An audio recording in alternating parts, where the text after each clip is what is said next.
options are on the table to stop the slaughter.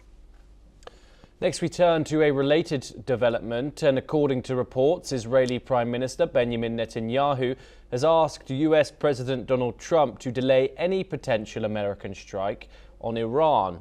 However, the White House press secretary Caroline Leavitt confirms that the two leaders spoke on a phone call but gave no further details. Trump had earlier threatened military actions over Iran's deadly crackdown on protesters, and Tehran has warned it would retaliate against Israel if it was attacked. On Wednesday, Trump appeared to step back, saying he received assurances the killings would stop. Joining us now once again is Shruti Dasgupta. Shruti, of course, Israel has a hand in this. Of course, Israel and Iran, two main adversaries in the West Asia region. What intention or what could be behind these reports that Benjamin Netanyahu wants Donald Trump to not conduct these strikes on Iran, particularly as the protests were at their height, which, of course, we now are receiving reports that they're scaling down. What could Benjamin Netanyahu's motive be in withholding these strikes?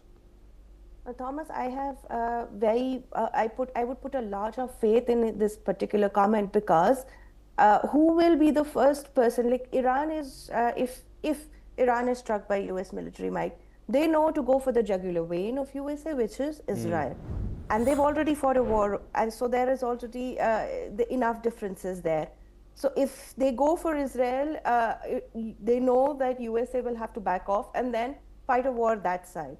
Iran is the place that sponsors three non-state actors: Hezbollah, Houthis, and Hamas. The war with Hamas is still not over. The Gaza peace, as you mentioned in your reports earlier, is still on shaky grounds. It's still a conversation that is still happening.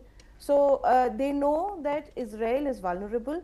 No matter what they tell you, there were Iranian strikes hitting Israeli soil. So they pierced the Iron Dome, and they were able to ensure their attacks had impact. And that is why USA then flew its B-2 bombers and attacked attacked the nuclear sites in Iran. They were not willing to walk into that particular trap earlier.